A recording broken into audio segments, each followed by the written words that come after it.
Well, everybody, welcome back to the Trig podcast of Joy and Gosa TV on this beautiful Wednesday, April 29, 2020. How are you, my dear friend? I'm here on this beautiful day, broadcasting live daily to bring to you hope, joy, peace, perspective. And especially today, I have this very special video called I Was Wrong. I was wrong. I can't believe it. I'm never wrong. I'm always right. But I want to give you 10 areas that we all need to consider changing. 10 areas, 10 things that we need to consider changing. So I'm going to give the stream just a few more minutes. Maybe we can get some more people to jump on, as the cool kids say. In the meantime, I'm going to just do a few things here to make everything look even prettier. I mean, I can't make myself look prettier. That would be impossible, but you know. Leave me a comment below. Let me know where are you watching me from. Give me a hello, a thumbs up.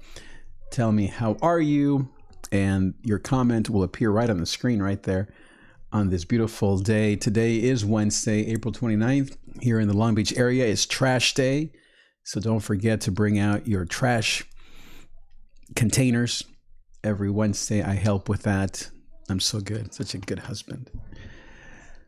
But talking about 10 things that I was wrong about that we all need to consider. So number one, let's get into it. We have a few people here live. Leave me a comment below. Let me know. I have a gadget here that tells me how many people are watching live. By the way, welcome. If you are on Twitch, welcome. If you are on YouTube, make sure that you like, comment, subscribe, hit that bell notification. If you are watching me on Instagram Live, hello. Nice to have you on Instagram Live. If you're watching me on Periscope, I love Periscope, Twitter. And of course, if you're watching me on Facebook, then thank you again for being here. Glad to have you. So I'm going to wait a few more minutes just to see if anybody else jumps on this live stream. Share this broadcast with your friends. Hit that share button, tag a few of your friends, let them know that Goso TV is on the air. So let's wait a few more minutes just to see who else jumps on, to see if anybody's out there wanting to check this broadcast. By the way, I got a note from our UPS guy, which was really nice.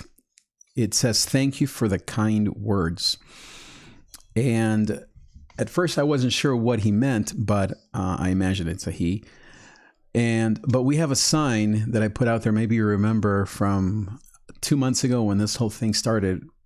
My wife and I, Rochelle and I, put a sign on our lawn that now it's been weathered and rained on and sun beat on and all this stuff, but it's still standing. And it's a picture of my wife and I, Rochelle and I. And above it, it says, "We're praying for you. Everything's going to be okay. We're praying for you. Everything is going to be okay." And the UPS guy came by today to do his thing, but then he wrote us a note as he saw that sign that says, "Thank you for the kind words." Thank you. The irony is that I was about to take the sign down yesterday because, I don't know, I was kind of feeling like, well, is anybody even noticing it? And like I said, it's kind of a little weathered, but isn't that amazing? The UPS guy, he saw the sign that says, "We're praying for you," picture of Rochelle and I, my gorgeous wife with her beautiful eyes, and the two of us. And at the bottom, it says, "Everything's going to be okay." And the UPS guy, who I'm sure he sees it all, he felt encouraged. Isn't that awesome? So share this broadcast with your friends, everybody. Make sure that you let everyone know that Goso TV is on the air.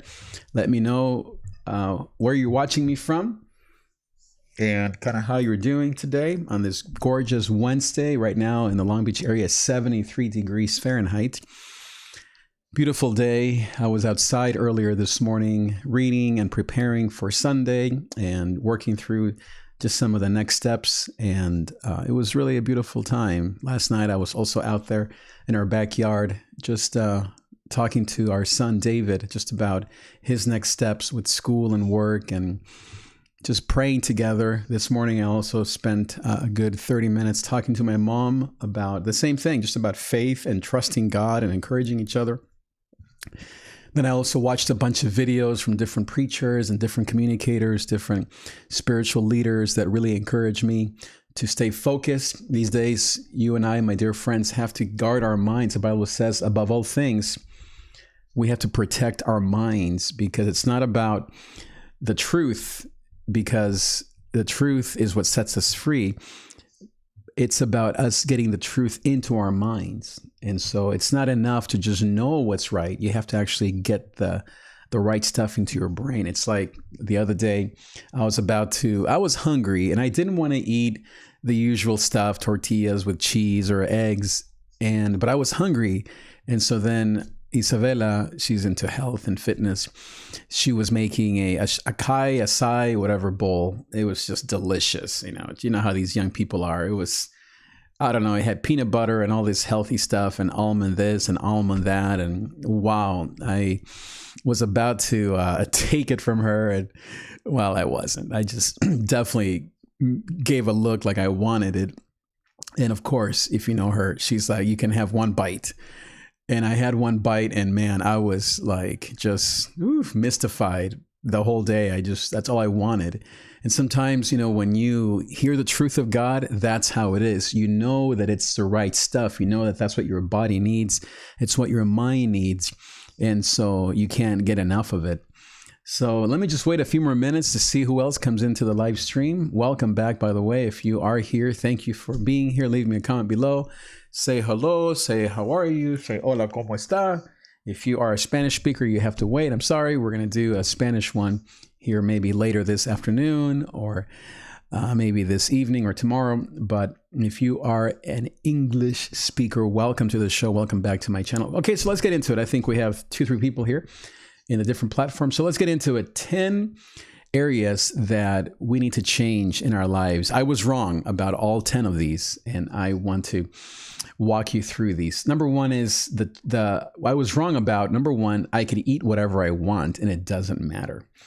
I was wrong about eating whatever I want and that it doesn't matter. Now, I'm not talking about gaining weight. I'm not talking about health per se. Those are all obviously important reasons why we shouldn't eat whatever we want. But all 3 of our kids are vegan-ish. One of them is a hardcore vegan. The other 2 are health nuts. And you know how young people are, right? Millennials and this post-millennial generation, they are into fitness and health, not because of vanity, but because of it's good for the environment. I was wrong in looking at veganism or healthy eating as something just to gain weight. I mean, to lose weight or to look better or to have that shirt fit you or that dress fit you better. I have learned a lot from our 3 children, as well as many other millennials, young people online, even older people that are just more into, consciousness and into understanding their place in the world. I was wrong in thinking that eating whatever we want is okay, and that it's just my right to just eat ice cream or quesadillas, or if you're into drinking beer, or if you just want to do whatever you want.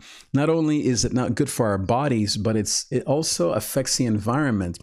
And I was watching this documentary about cows, and it was about this couple who is off the grid, and they're raising cows in their own farm, and how the trauma that these cows go through before they're slaughtered is something that then is in the meat and all this stuff. And I was wrong in thinking that what we eat is just about health and fitness. It's really about this greater connection that we need to have to the earth. After all, the earth is the Lord's and everything in it. And so we need to be more mindful of that post this virus. Number 2, I was wrong about judging others because they're different than me. I'm often criticized that I'm liberal, that I'm conservative, that I'm not this enough, and I'm that. And sometimes I've fallen into the same habit of thinking that I'm better, or judging other people because of their habits or their traditions or their politics or their religion. I've realized that the only way for us to evolve or to get through this current situation, experience, this opportunity, is to love each other. It doesn't hurt you to love everyone else. It doesn't take away from your beliefs, your faith, from your values to love everyone else. I was listening to a psychologist the other day, and he was asking the question, do you feel better when you judge or when you love people? And so the person said, well, when I love people. And then he said, so which one would you rather do, judge or love? And he said, well, I'd rather love. And that is a very simple way to look at life. Do you feel better when you judge other people? Or do you feel better when you love other people? When you love others? Well, obviously, when we love others, we feel better. When we judge each other, when we cut each other down based on politics, religion, based on choices that we make, on generational differences, we are almost like hurting ourselves. I've realized that I often get sick in my body even when I think negative thoughts about other people. But when I am accepting of others, when I am looking for common ground, when I have compassion, when I let the compassion actually emerge from me, I feel healthier. I feel like I can love more genuinely. I feel more connected to Jesus. And obviously we know from John 4 that Jesus says that he did not come, John 3 and 4, to condemn the world, but to save the world through him. And so ask yourself, do you struggle with judging people because of X, Y, and Z? It's time to admit that we were wrong and that it's time to love everyone. Number 3 is that I'm too old to exercise, or too old to this, or too old to that. Another one of the bad habits that I have fallen into these last few years is counting years instead of counting wisdom or experience. I think that as we come out of this situation, we have to understand that there's plenty of time for you and for me to make a difference in the world, that it's not too late to start something new. In fact, it's almost like, God willing, that we get through this and all that stuff. It's almost like we have a second chance. I just preached on Sunday a sermon called Give Me Another Chance. And don't you feel like this is like a second chance on life, or a new license on life? Maybe you're not there yet. Maybe you're still kind of under the rubble of fear and anxiety. And I definitely am there at times. But when I am in my higher self, in my love, in my non-judgmental person and spirit of God, I think this is a new beginning, and that this is a time for us to share that experience. You're not too old. The third lie that I've told myself that maybe you can relate to is, oh, it's too late. I'm too old. I'm not strong enough. I'm not smart enough. I'm not young enough. And that's a big lie. I've realized that every age is needed. You might be 85. You are needed. My mom, who's 71 or 2, she is a resource, a wealth of love and knowledge in my life. Our teens who are 18, 20, little children who draw. I saw this drawing from a friend of mine. Her 7-year-old son made a drawing that was just beautiful. We need each other, no matter how old you are. If you're 20, 30, 40, 50, 60, 70, 80, you are needed. Your contribution is needed. And you and I have to admit that we're wrong in thinking that only certain people get to play in this world. Everyone is needed. Everyone is valuable. You don't have to be a certain age to contribute. Everyone is necessary. That's number 3. Number 4 is I was wrong thinking that materialism and money is important, or that that's where our true safety comes from. Again, these are things that we all know, but these are just the habits that we fall into, right? Of course, we all know that our treasures are in heaven. If you are someone who walks with Jesus, if you're a spiritual person, of course, you know that our treasures are not on this earth. Of course, you know that in your head, but when push comes to shove, as in these days, are you actually walking in security regardless of financial wealth or poverty? And so I believe that the lie that a lot of gurus and certainly all the online marketers have sold us is that you have to be a millionaire to be happy, that you have to have, that's why the law of attraction is so popular, because people think that if I find the right secret, then I will have money, I will have the right girl, or I will marry the man of my dreams, or if he can, if I can just wait for the right man, then I will be happy. And materialism and money is one of the big lies that we have fallen for in this day and age. We look at all the tech gurus, we look at the online gurus, we look at the entrepreneur down the street, we look at our parents or maybe our friends, and we say, why can't I have his house or his car or his kids? Why can't my kids go to those same colleges? And that envy, that ambition, which we thought it was holy, it can get a hold of our hearts. And so I was wrong in thinking that materialism or money was a key to happiness. And I think all of us, again, can say, well, I knew that. Everyone knows that. We all know that we shouldn't eat sugar or have too much soda, but it's not a practice. And so that's what we all need to wake up to, that knowledge isn't enough, that it's not enough for you to know all the right things. It's about us practicing. It's about us actually rewiring our neuroplasticity, is that a word?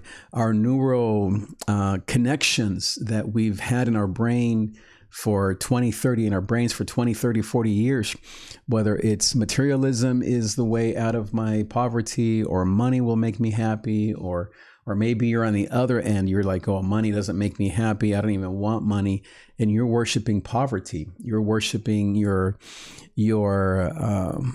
don't want to be, you don't want to depend on anything materialistic.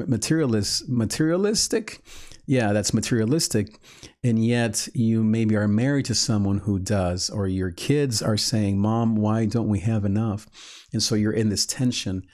I think that we have to admit that we were wrong in thinking that material success is the key to happiness. So that is number 4. Number 5, very related, very similar to this, is that business gurus are the way to go, that business gurus is what we need.